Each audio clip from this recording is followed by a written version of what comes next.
Hitting the road for a college scouting season is always a big undertaking. Getting the initial list, trusting NFS and Blesto, knowing where to go and where to park, all part of the obstacles an area scout has to handle. Heading into the Northeast can be a breeding ground for new scouts, but it's still an essential spot to get right when it comes to getting that NFL draft ready. To talk about this and so much more, Scouting the League welcomes back Michael Coe, now doing some work for that East-West Shrine game. Michael worked the Northeast, knows ball, and knows how to get ready for a fall on the road. So we will talk with Michael and so much more here on Scouting the League.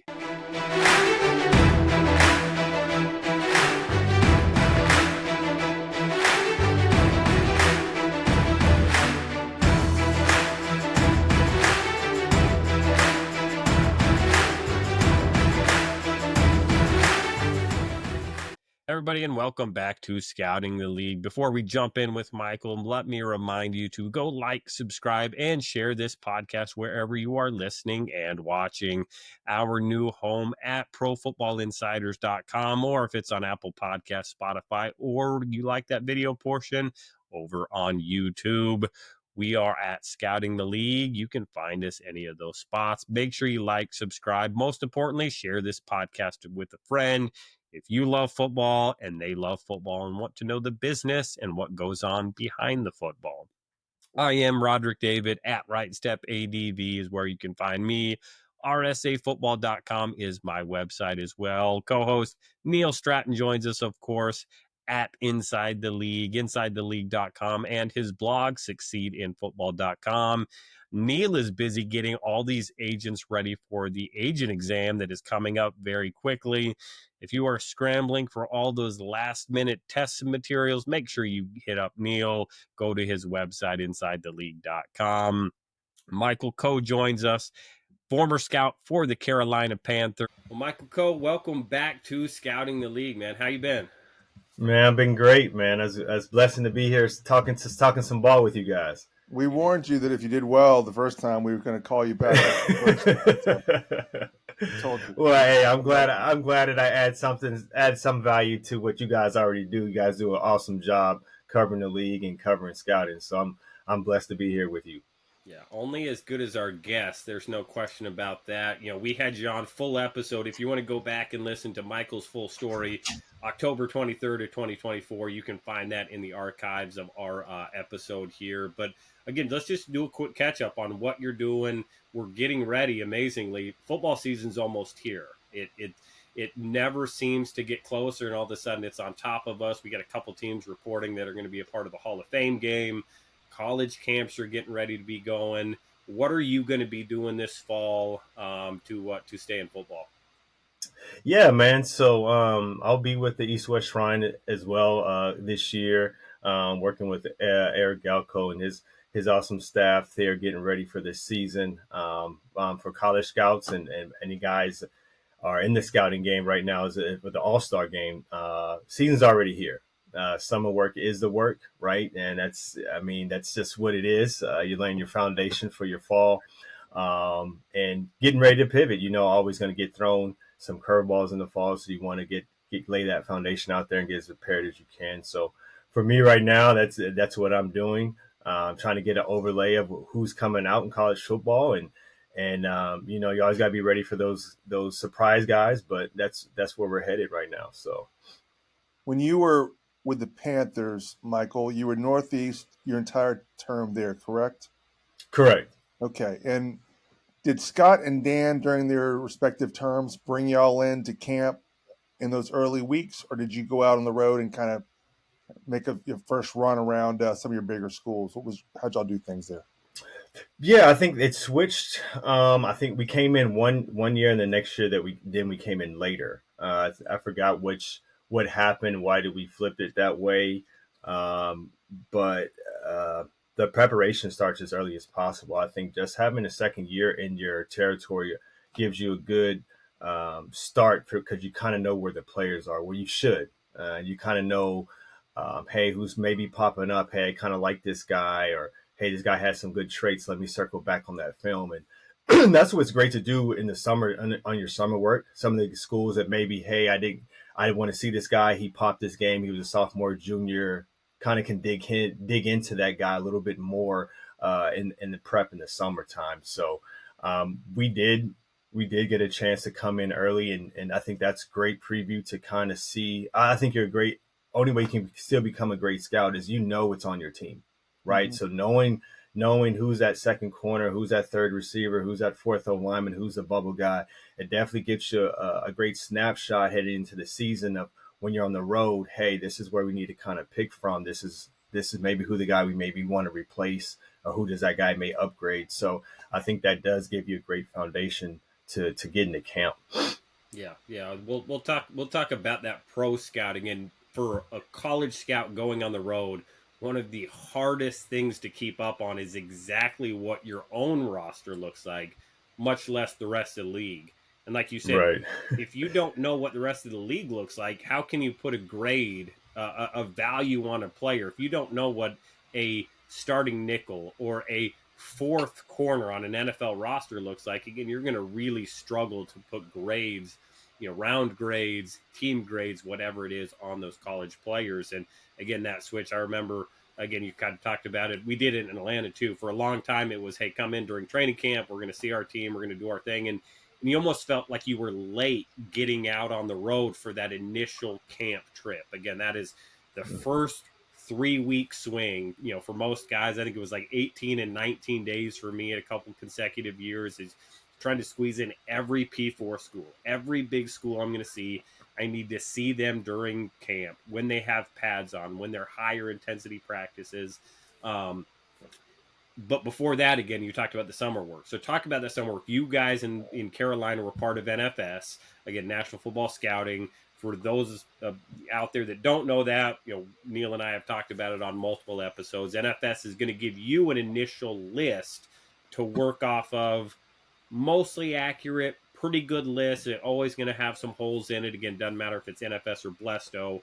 Again, talk about the number of reports you wrote. How was it a full report? Was it a one-liner, 1 game, 2 games? Was it only Power Force? Kind of talk about that summer work, how you kind of went into it. That way, when you step on campus at Maryland, Rutgers, Penn State, it's like, man, I'm ready to go. I feel really good, and I can have a really good, productive day. Yeah, I mean I think it's so important, and I'm glad that you're hitting on it. So it's so important. I honestly, man, I try to even the free agents. I try to write full reports on those guys in the summer. I really tried to. I wanted to feel. I don't want to say over prepared, but I don't like going in somewhere not feeling prepared. I mean, that just makes my stomach be a knot. So what I really wanted to do is those fringe guys that, maybe even, let's say a school like Rutgers may have some fringe roster guys, right? Fringe draftables. I really wanted to dig into those guys in the summertime, kind of really watch their tape if they had if they've had a lot of playing time coming into that year, really kind of write those guys, kind of really get familiar with their eval, right? Just kind of really want to know who those guys are. So then when I went on the road, like you said in that initial part, to really hammer home that character. So once I get there, I can really nail down on that character, really find out who these guys are. Hey, man, this guy looked a little interesting. So they didn't have him on the NFS list, or maybe they had him a little grody. He's 6'4". He's got these kind of traits. Let me write this guy. Let me write this guy, because he's going to be in the starting role. He maybe was a track athlete in college. So you kind of want to do those little digging, those little fringe guys that have those traits, in my opinion. And like I said, I wouldn't write them. I wrote them out. I tried to write the guys all draftable, and I try to write those fringe guys with PFAs. And then the guys that maybe the NFS didn't write, like I said, that had traits that I thought, hey, man, we need to, like I said, so then when I go to that visit, I can really hammer in on that character. Yeah. Michael, when you are traveling, you did the Northeast, you got to where you knew it pretty well, I presume. What percentage of pro liaisons you spoke to, when we're talking about character, they gave you the party line, and what percentage really gave you stuff you could use that would be helpful? 50-50? That might be a little generous. I think you always got to have your other sources. I think having relationships in the building for multiples.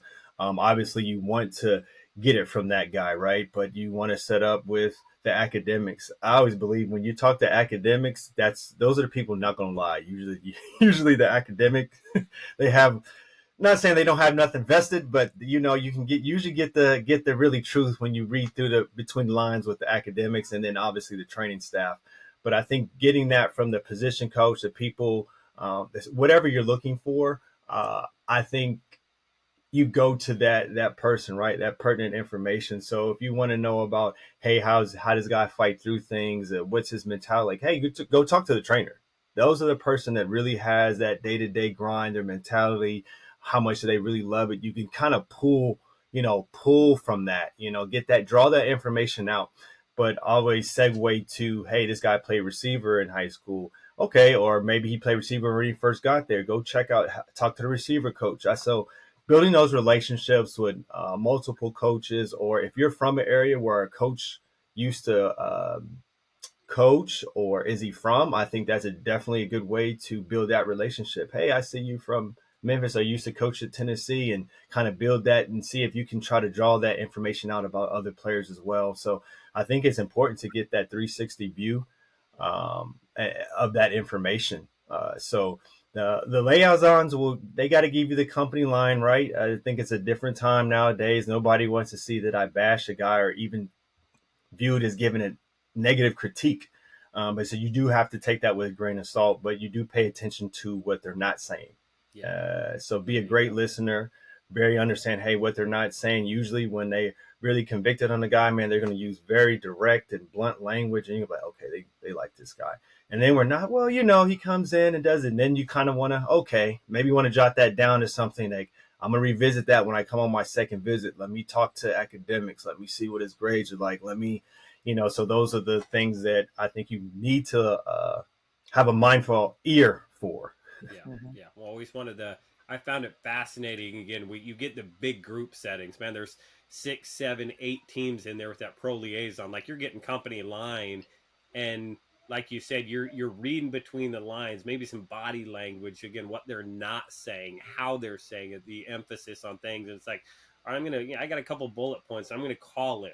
Again, one of the great values is, hey, 2 weeks from now when he's got an off night, their bye week, whatever, it's like, oh, I'm going to call the pro liaison now. And again, I don't have to go through the full list now. I can just, hey, I was sensing something when you were talking about this player right here. Like, what's the real story on it? Maybe he stays with the company line. More often than not, that's when you've got some really good answers. Because like you said, they don't want to crush their guys in front of everybody.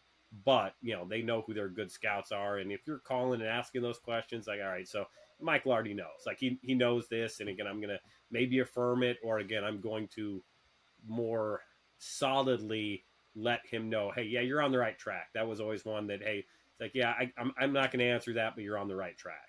Like, okay, that tells me what I need to know. And again, then you go to your academics and your athletic trainers and all that kind of stuff, and question for both of y'all. I mean, generally speaking, the strength coach and the position coach are going to be pro kid every time.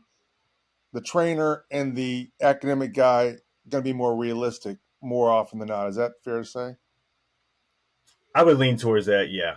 I would. And where does the equipment guy stand in that? He's more like the trainer and the academic guy, I would say. I would say that they'll give you some straight information. And like you said, you don't want to say, well, how is this guy? You kind of pick from what you heard, maybe a little bit. Oh, does he have a little trouble doing that? Can you think of a time where you've seen that or you have an experience? And I always try to get somebody to tell you a story because that'll tell you how much they really know a guy. Yeah. If immediately a story comes to mind, oh man, this guy, he did this.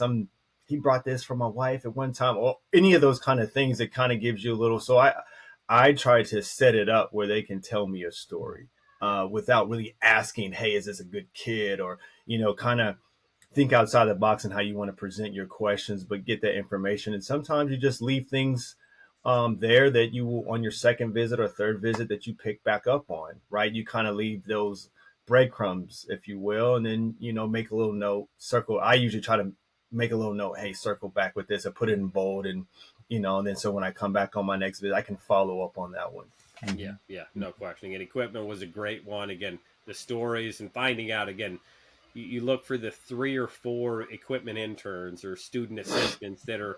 It's like, yeah, this guy's basically assigned to that player. It's like, okay, man, he's got his own player. He's got his own scouting student assistant assigned to him. Like that may tell me something. Like we're, Atlanta, Carolina, New England. We're not going to assign somebody to him. He's going to have to deal with that stuff himself. So those are always, stories. Finding the lower levels again with all your sources. Again, it's we're going to set you up with meetings with the director or with that top person. But when you're walking down the hallway and you see some student that's sweating, they're running around doing 38 different things. It's like, I mean, grab this guy a drink later, and all right, who's the worst player to deal with? And more often than not, they pop it off, and then they're like, oh, maybe I should stop. But you at least got the answer, and then again, you can circle back with it from there. So again, all fun stuff, all outstanding stuff, and again, it's always one question leads to another, and that is the beauty of scouting, is especially as you've been in an area longer, as the questions to ask, what answers just lead to more questions. You were in the Northeast for a couple of years. I was in the Midwest for a couple of years. Of course, I went from 19 to 20 when, again, we all sat at home and tried to do this via Zoom. At what point did you feel like, hey, like I was hitting my stride in my area? For an area scout, it's like, hey, drinking from a fire hose year 1, figure it out, get through the season, hopefully get all your information. Year 2, normal year. Again, I know where I have to go. Maybe I know the staffs. I know more people. Year 3, is it halfway through year 2? When did you feel like, hey man, like I'm really starting to hit my stride in my area? I would say that right there too, to go into 3, just because the relationships, and then oddly enough, that time it was COVID, so it was like 20 some guys every school you're going. Penn State 24, 25. You got to write these guys are 4th, 5th year, 6th year seniors. You don't know, are they going to come back? So it was just a lot of guys that you had to write. So I think you do find that stride there. I also love. I gave this advice to a younger scout. I mean, I was a young scout too, but I love going to my Power Fives and making 2-day visits on my second sloop. I make a 2-day visits. I go in there early, knock the offense out, and I don't leave right away. Linger around, meet some people. You never know who walks in. Always a coach maybe walk in and out of the film room. You see you there, and then the next day, the whole bunch of new scouts coming. So you just never know who scout you may be with, may have a relationship with there that second day, and like, oh man, you're still here. Oh, I saw you yesterday, and you invite that relationship. So I just think spending 2 days on your second loop, it's something, especially like at a Penn State or now at Syracuse at Fran Brown, people are going to start having players, Maryland, guys that produce. If you don't have a lot of relationships in the building, piggyback, meet people. There's some I would say veteran scouts on there who have many connections that people well like. So as you can hang around in that building. Some teams will let you hang around in there, do so. So I found that to be very, very helpful. Meeting people, like I said, because you never know who walks in and out of that scout room or where they have the scouts in there working, and it helps a lot to get information. Well, you did the Northeast, and the Northeast gets a bit of a rap as like, hey, we're going to put our young new area scouts, they're going to figure it out there. And then for a lot of Northeast scouts, it's, I can't wait to get out of the Northeast. I want to go do the Southeast or the Southwest or the Midwest where real football is played. But again, we see, Penn State, for a lot of teams, the Virginia, Virginia Tech, you get Maryland, Rutgers having players now. Like, there are plenty of good football players there. For the Northeast area scouts out there that are listening, that are going to hear maybe some snippets of this, like, what advice are you giving them to, like, crush this area, own this area, and again, don't look to get out? What would you be telling Northeast area scouts?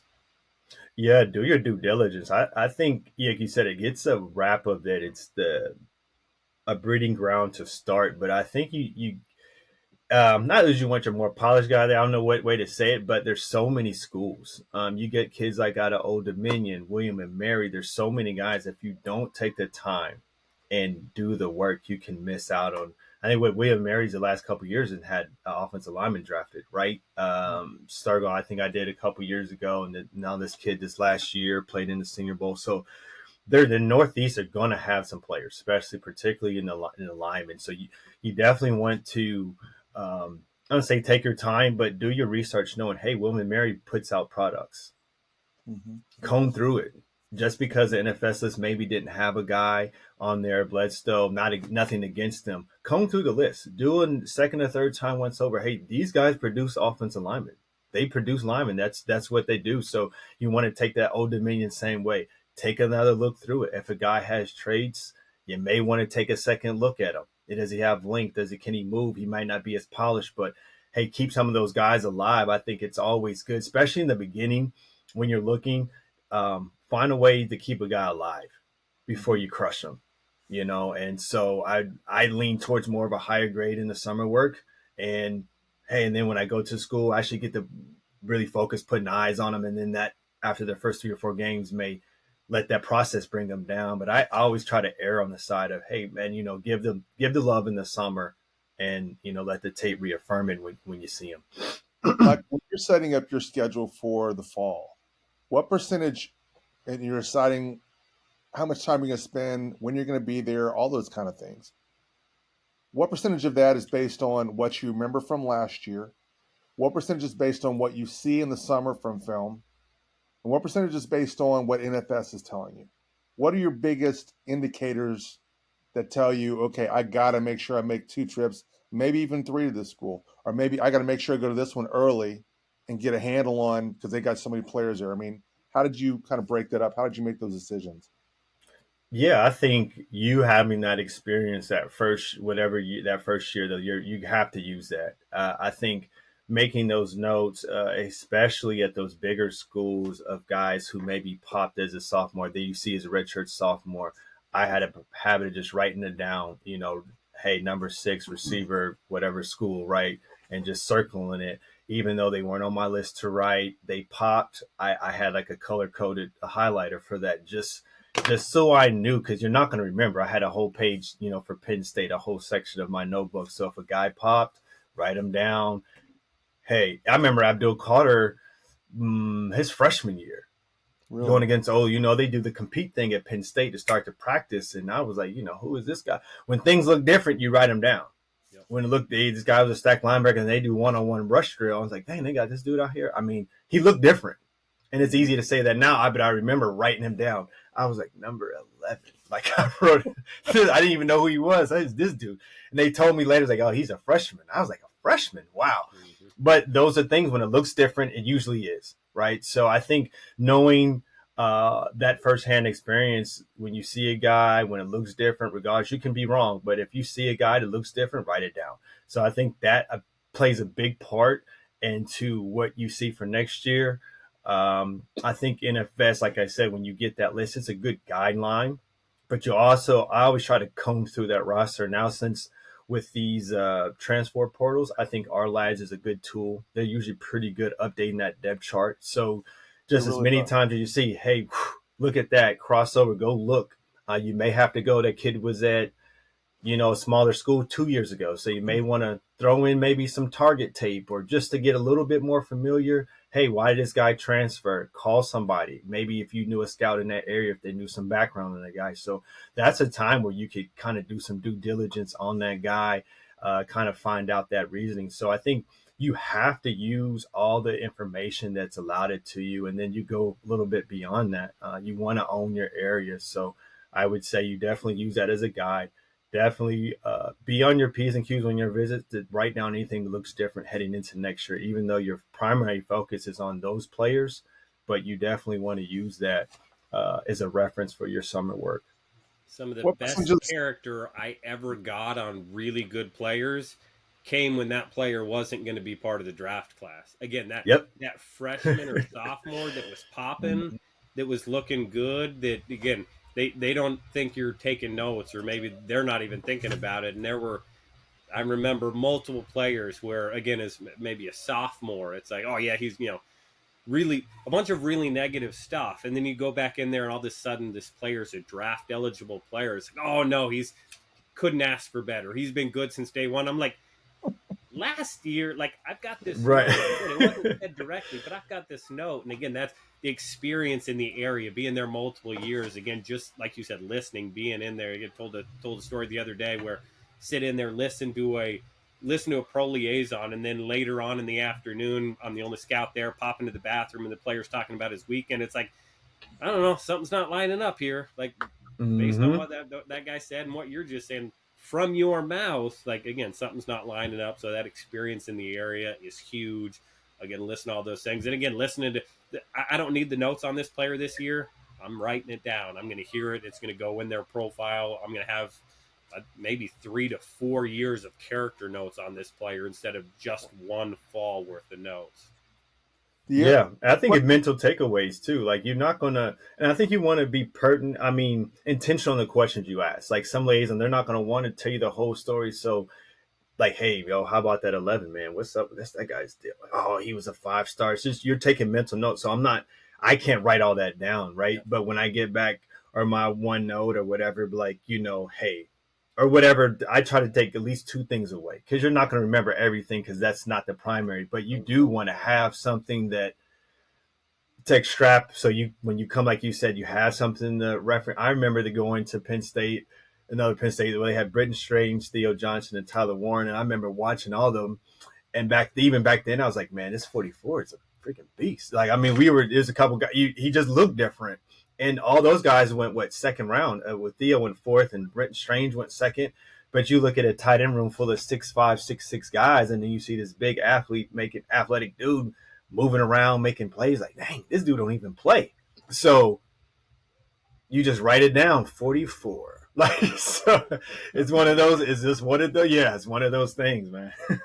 So, question for both of y'all guys, and we're getting back to character because I think that's something that is really relevant these days with the trends that we're seeing in scouting. Is it how many times, or was there ever a time where you thought, okay, I've cracked the code on this kid, I know him, and then you suddenly realized you had been fooled on his character, either by the team or by the way that he conducted himself, and you realize I've got to reevaluate him completely on his character because I've read him wrong. Did that happen? Or more often than not, were you able to get a good handle on it pretty early on and kind of go with your gut instincts? I think yes. I think it happens twofold. I've got some stuff where I got a guy that was given some character that came off a little personal, didn't come off objective, and I had to read the tea leaves through that and trying to find secondary sources. And the guy wasn't just crushing the guy, but he was, So it was just kind of like, okay, when you first get it, you're thinking like, this guy was a pretty good player. So I'm thinking, wow, man, if the guy is being this open and kind of crushing, and then after a while, I was like, it sounded kind of personal, man. It ain't really sounding like football, so those are the kind of things as well that I had to decipher, and luckily he was at a bigger school, so I had a second and kind of third loop. I just wanted to be overly cautious that I got that. And then there was times where, like you said, I didn't get a good read on that one, man. I thought and that's when what kind of the saying, trust but verify. You trust your sources, but you got to verify them and like know their little bit of background. How is that guy as a person or lady as a person too? You may want to get to know them and kind of know what makes them tick, so you can kind of decipher the information that you're getting from them. And yeah, I did have to go back a second time, and that's why it's important, I believe, to get multiple sources at a school.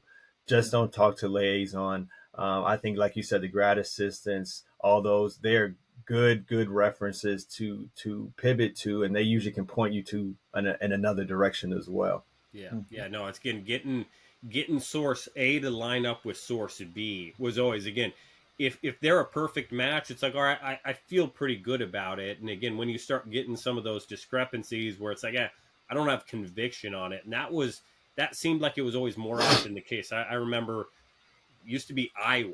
I think it's changed with leadership change there, but Iowa used to be one where it was tough to have conviction on a player's character coming out of Iowa, because again, it was you're hard to find sources there for a long time, and then it became again, source A disagrees with source B, which completely also disagrees with source C. And it's like, man, like I don't know what to do with this player. And again, it's like you kind of try to, as scouts, you have to have conviction at the end of the day. Do you want this player on our team or not? Do you sign off on this player or not? And again, Iowa was always a tough one. There's probably 3 or 4 schools in the Midwest when I was going through where it's like, it's tough to have conviction, which is why your regionals and your nationals become so important. And then that open line of communication. I remember at some of those schools calling up some of our older, more veteran, like, hey, I'm really struggling with these 2 guys. Anything you have. And again, in Atlanta, we were very largely a don't share information, even among our scouting staff initially. Again, there's always that competitive, we've talked about it on this podcast. Is it good for scouting staffs or not? Again, we've said no, especially in today's day and age. But if you want to get a player right, that's what it's about for the team. Share some information, help everybody have some conviction, get the player right at the end of the day. Doesn't matter who it is. But that was the thing that I found was it wasn't necessarily you felt hoodwinked. It was just like, I just have no conviction on this player. So if you told me that his character is actually dirt, then I'm not going to be surprised. But if that same player is like, oh no, he has a pretty good kid actually, it's like I just have no conviction either way. That's a really bad spot to be in as a scout because you're paid and that's your job responsibility to go out there and have conviction on it. There's always going to be players like that where it's like, man, it's going to take to April 27th sometimes to ultimately put yes or no on this player. And I remember being in the draft room and that question came to maybe myself or maybe one of our other scouts. Hey, this player's up. We're pulling his card. Are you good with it? Yes or no? Mm-hmm. Why was Iowa so schizophrenic, Rodrik? They used to have a certain strength coach that was Yeah, feared. we all know who that is. Okay. And not just in the football building. And so, again, it was incredibly hard to find sources. Where they put scouts, you could not to get to a coach. You had to try to get coaches on the phone, and coaches were told don't talk to scouts on the phone. So again, again, the head coach is still there. You can't argue with his success. The strength coach was really good for a really long time. That's just the way they had it set up. And so again, when barriers are put up by the head people in charge, and it's really hard to find sources, again, it's just hard to find any conviction. Again, Coach Ferentz has done really good things. The pro liaison they have out there now, it sounds like it's a very much better visit these days than it used to be. But again, they were among a handful. They weren't the only one. They were the worst one again in 2019. I can promise you that. But there were other schools certainly in the Big Ten that were that way. Mm-hmm. Okay. Interesting. It's again having conviction. As a scout, you got to have conviction, Michael. You know that it is the worst thing to be sitting there and like, again, you're sitting there draft meeting. It's like I still don't know which way to go on this, and it's one of those ones where it's like, man, I kind of hope somebody else says something about him that can help nudge me. You have your side conversations with your regional scouts, your national scouts. Again, with the transfer portal, with the way that evolved for you in Carolina, did you find yourself over time as a staff sharing more information? Because again, it's something we've talked about. Maryland may have a kid that's a good mid-round player for 1 year that transfers there maybe in March. They could get there in May. They could be there for less than 6 months. And yet, as a Northeast scout, you're going to have kind of that area grade on him. Did you find yourself, guy in Carolina, starting to evolve, having a little bit more open flow of information, or was it really siloed? No, I mean, I think yes and no. I think you had to, just with this COVID. I mean, you had to just call, look them up, where they came from. I tried to always go. Being a former player, it helped a lot. I think just because I had some guys that I played with college or even professionally that are coaching or GA'd or can kind of pivot me where I can maybe get somebody else on the phone, because sometimes liaisons don't want to talk to you. You're not in the area. They don't know you. So where's another roundabout way? Hey, man, my dude is on that staff now. You can call him and at least try to get something else before you get the company line. I try to at least do that. So, yeah, man, it is tricky. And I think in the Northeast, like kind of what you said in the Midwest, Northeast is very old school. A lot of guys been around for a long time, so they don't know you. They're not going to feel comfortable talking to you. So um, I would say, don't get discouraged if that happens. They don't know you. I think my first time up there, I didn't get all the good talking points either, right? So the second loop, they got a little bit more comfortable. The next year, that's what you have to do. But I think, like you said, always try to be finding more sources, strike up different conversations with different people. You just never know what bits of information that you can come or you that can verify what maybe you heard or whatever you miss, especially with this transfer portal thing. And the attitude, I think I look at patterns, man. The guy does well usually what I've noticed that doesn't change even in the league. If a guy plays well at practice, he's on time. Those are the guys that usually make plays. The guy's usually not late, and then he's making plays on the field. It don't happen. That doesn't. A guy is consistently inconsistent. That's telling you his character. You don't really have to go to a weight room coach. I can tell. I remember talking to a guy, I won't throw him under the bus. He's at a Power 5 SEC school, and he was a 6-year guy, and he was really underweight. And I'm not saying I didn't care about the weight. I just wanted to know what was it, why so light. And he said the facilities, and it verified everything I needed to know. I didn't need to know anymore. To me, it's not that important to you. If you have to blame a school or you've been here 6 years at a big time program, it verified everything else. Yep. I kind of knew where he was. He said he loved it, but you don't love it. There's no way you love it. You didn't put the time. You're not putting the time in. I see you at practice when things go well, you're up. So it kind of gives you a visual of who this player is, his character's coming to light. So just because of what somebody says, watch the attitude, watch how he interacts. And you can't fake that. How the players respond to a guy. If he's really a captain, he's really a leader, because they'll tell you all the rah-rah. But a leader is only good as the influence he has on that team or that locker room. So if ain't nobody follow him, who cares what they say he's a leader? He ain't a leader. You can tell who's a leader. So I think those are things to pay attention to as well. So let's talk a little bit about, as we kind of wind towards the close, let's talk about your role with the Shrine, East West Shrine Bowl.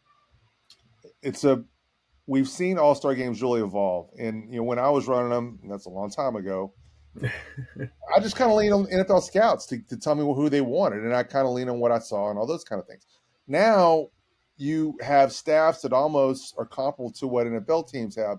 Certainly not as extensive and all those kind of things, but you have far more of a role as an evaluator than just strictly an information gatherer from other people. Tell us about what you're doing, what your area is, what your responsibilities are, and how all that works, in your role with the Shrine. Yeah, and like you said, I think it's great for guys that want to get in to try this way. I think it's a good quote unquote crash course to just learning about how to get organized. What's your feel? If you're gonna write everything down, are you gonna OneNote it? Are you the tablet guy? Because it is a lot of information. The output, I think, as an area guy, you're filling out reports, man, all day. So I think if you start in an All-Star game is a good place, and it gives you a great landscape of the whole country. Being an area guy, you're kind of more focused on yours, but I think All-Star game obviously have been working for both. Yeah, I got to kind of really get a good landscape of the whole college football, where some of the players are. So that's great. And this year with Eric, I'm a national guy, so I'll be able to see a lot more of the country and get to kind of really know where the bigger time players are and get my eyes on them and put a report in and an eval with them. So that's great for me. I'm excited. He has it very organized and very structured.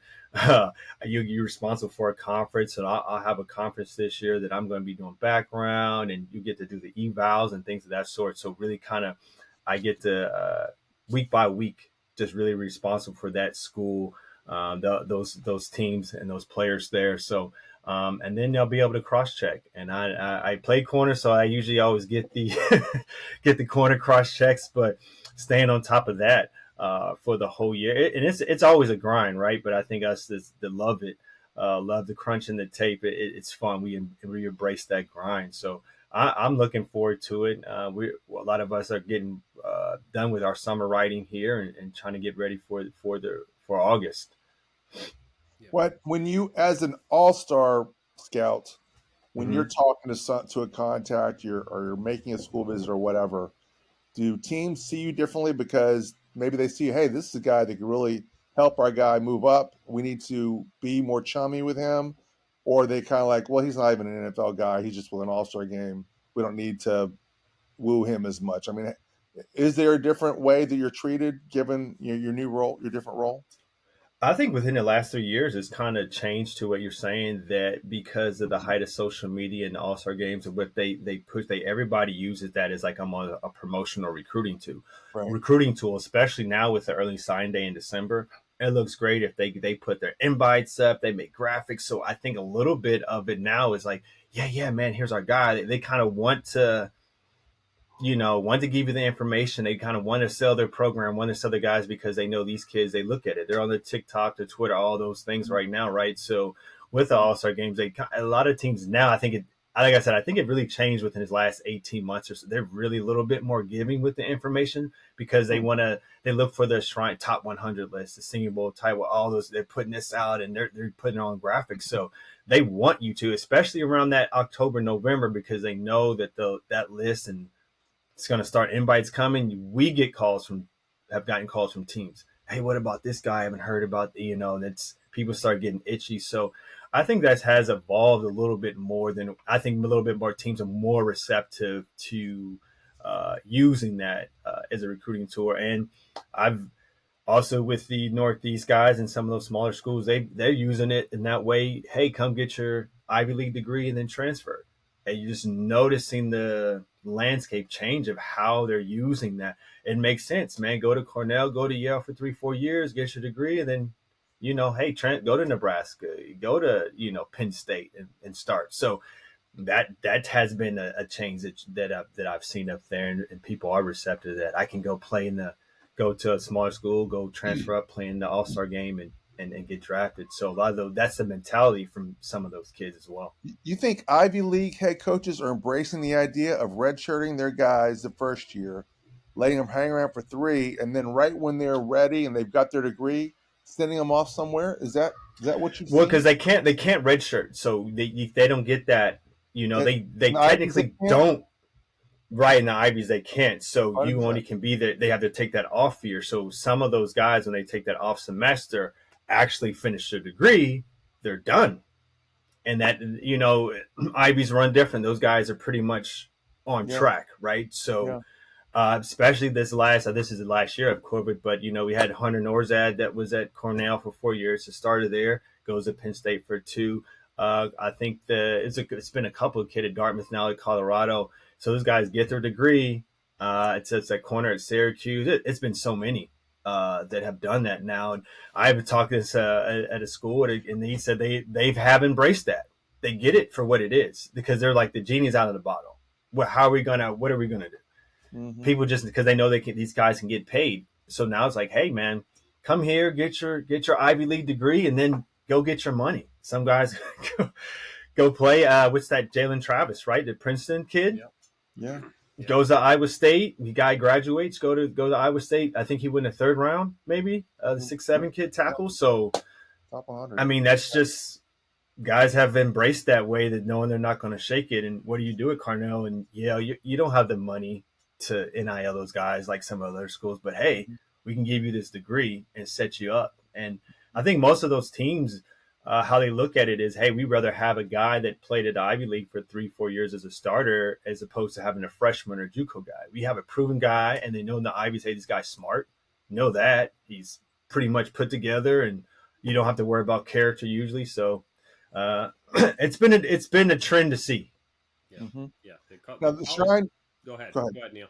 Well, the Shrine has really embraced the service academies in the past. Does that mean you basically get to pick the player from Navy and Army that get invited to the Shrine, or is it still kind of a committee to it, or how does that work? Yeah, definitely committee to it. The evals are important. I think people think you just, hey, this guy's just good. You write the guy kind of just like you do for the league. I mean, that's just what it is at this point. And then then when you come into your discussion, then you talk about where it fits, the invites, and then obviously you talk to your sources in the league. Hey, where the teams have this guy? That's important. I could like a guy, but if teams don't, and if nobody wants to see him, they don't want to see him. So I mean, that's just, hey, we like a guy, but then you always, I mean, this past year, I think Eric always has a handful of guys. Like, hey, the league doesn't like him, but I like this guy. So you toss those kind of names around, but you do want to get your players that are coming into your game. You want them to get drafted because it doesn't look good when you don't have you have a lot of undraftable guys as well. So you tote that balance, and it stinks sometimes. He's like, man, I knew it. We should have brought that guy. I knew it, like, and then he gets drafted. So, but that time I was running All-Star games, Michael, was when I took guys because the league told me to instead of my guy. And I'm not trying to say I'm some great evaluator or anything, but even the league doesn't know, and he's got. I mean, I can tick off guys that wound up having great NFL careers that I didn't take because some scout said and I was like, well, anyway, I'm not trying to say I'm so smart or anything. It's just the nature of the process and how uncertain all this stuff is. It's just crazy. Frustrating. And you want to know that. You want to know who's going to test because, we're sending out invites November, December. They're not even testing until, February. So you kind of like, hey, this guy's going to be a tester. You kind of want to know that information. He's a freaky athlete. You kind of want to know that, right? So you kind of have to project, like, man, they say this guy's going to run like a 4.3, man. It's gonna be nuts. I remember having that when I was at the Senior Bowl with Tariq Woolen. That same conversation, like, this dude's probably going to run into 4.2s. People are like, what? They're like, no. Nobody's like, no, that's not. I was like, man, that's what I'm getting. I'm telling you, this guy's going to run fast. And obviously he runs 4.26. But you get those things, but you won't see it until later. So that's part of the eval, and that's part of cross-referencing the information that you get early as possible and frequently as possible. Yeah. The college game's changing. Like, again, it has changed. It's going to continue to evolve. Who knows what college football will look like in 2 years? The All-Star game landscape, again, we got a new director of the Senior Bowl. East-West is in a great spot.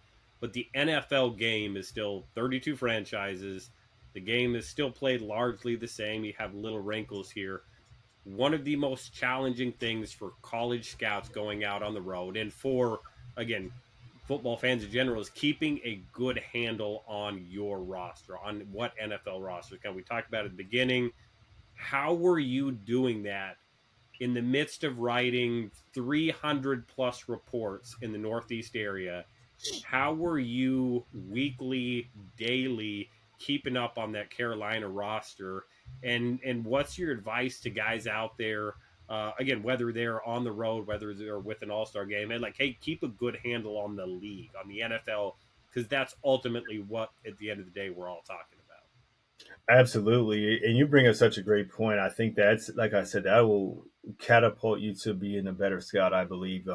Watching your team, I'm a big routine guy. So I try to put it in my routine to watch Carolina film early as possible, right? So hey, August training camp, right? And like kind of you mentioned before, I try to make I hit those Power 5, hit my Penn State, those bigger schools with they're going to have players, hit them early. Hit all Maryland, make sure you're looped when you hit Penn State, Maryland, you're coming around Virginia, hitting that swing. I tried to crush it my first 6 weeks. I mean, hitting like you said, that first loop, it's about at least 15, 16 days, probably at least that. And then you're crushing it to kind of set yourself up, like you said, so you can get all that information. That's huge. It's really that's huge to start there. And so when practice, if you can watch, if it's at Monday or whenever teams, I know at West Virginia, they usually shut down early. So you got to get into West Virginia early because somewhere in the middle of August, they'll shut down, no more scouts, right, until later. So you want to make sure that you find out, put that in your routine early. Watch your team, even practice, watch your team preseason, try to watch those guys because you're watching other guys. And I think it helps with your conviction. It'll be like, hey, this guy upgrades this guy. Yep. He can play there. He'll compete to start as a rookie, and then next year he'll be the starter. He'll submit himself as a starter. It gives you and gives your organization a better screenshot of what you see by more direct in the vernacular that you're using trying to communicate. So I think that is a paramount, especially as the season gets going. Injuries happen, new guys are coming in, rookies maybe didn't play right away. Now it's becoming week 7 or week 8. You definitely want to take a thermometer on your team. So as much as you can, try to put it in your routine, whether it be I try to do it weekly. And sometimes it doesn't happen. Sometimes you got to pivot and you got to drive somewhere that you didn't, and that's okay. But you definitely want to make sure that you're finding some time to look at your team. Yeah, and one of the I'll add to that: keep your notes and share your notes. Again, that was something. Again, whether it's a pro director, a pro scout, a director that is doing it, that's in the building every day. Again, great conversation pieces as you evolve and grow as a scout. It's like, hey, I'm looking at watched our team's game this Sunday. These are the big takeaways. Positions of weakness, positions of strength. This is what I'm seeing. Oh, by the way, there's these 3 or 4 players on the road I really like. Again, it's how you develop, how you grow. It's how you develop mentorship, how you develop and grow as a scout is by doing those things. Don't just watch games. I feel pretty good about my roster. Again, you fall into that trap sometimes. Like you said, you got a long week on the road coming up. It was an ugly game, blown out of the water, whatever it may be. There's reasons where I say, I'm just going to scrap this week. It's like, no, you got to do the work. Do the work on it because it's going to pay off in the end, and in the end, it will all pay off. You got to believe that and kind of keep the faith as you go through the process. I think that's a good that you said that. Take note, and that's what I did. I had a separate notebook for my team in Carolina for the guys that were actually on. I had a separate notebook, so it's just even jotting little notes down. Have a lineman page, right? D lineman or whatever, just sections of who didn't play, who played, if they got injured. And just so you it's a revolving door because you're not in the building, right? So somebody wasn't active, somebody got hurt. Call your other scouts, hopefully within your organization, the area guys. Hey, did you check the game? Hey, did you see such and such got hurt? He didn't play. So just even that weekly dialogue, but that's such a great point. Having your notes, I had a like I said, separate notebook just to keep notes on your team because you never know what's going on there. You miss things on your own road. You're at a game, and sometimes you're on the road or you're on that airplane, and so but putting that in your routine and your schedules is such an important detail. Yeah. Mm-hmm. Well, you will be busy this fall scouting for the East-West Shrine Bowl, Shrine game, for Eric, hitting your conference. Are you a social media guy? Are you going to be out there? Are you going to be tweeting for the East-West? If anybody wants more from Michael Coe, can they find it anywhere? Yeah, I'm gonna be a little bit more active than I have been. Like when you're not attached to a team, you kind of get a little bit more leeway to talk share a little bit of your opinions to a degree. Yep. But so I'll be a little bit more active than I was prior to on Twitter and maybe a little bit on Instagram. As I'm training some guys, and it helps me here, on the details and reaffirming the things that I look for, what I see. So I like kind of getting the hands on, touching the grass a little bit with some of the local talent here in the Florida, Orlando area. So that's great. But yeah, I definitely be a little bit more active there and kind of seeing what I'm seeing, kind of telling the people what I'm seeing here. So what's your handle? Are you on X or Instagram? Where are you posting? X _cosine, COESIGN. So that's me. Co-signing it, man. So I'm gonna be reporting a little bit more, like I said, X on Twitter, and talking a little bit about more ball. And with you guys, like I said, I tell people, hit me up, man. I love talking ball. I'm a coach's kid. I've been doing this since I was probably knee high to a flea, man. That's so I just love watching the game, love hearing the game. I love hearing people talk about it and draw from their experiences. I love learning about the game and how people see it. So I'm always down to talk and listen about ball. Well, it sounds to me like his DMs are going to be open. So again, go follow him, check him out, _cosine. We'll throw it in the show notes here at the end. Make sure you give Neil a follow as well.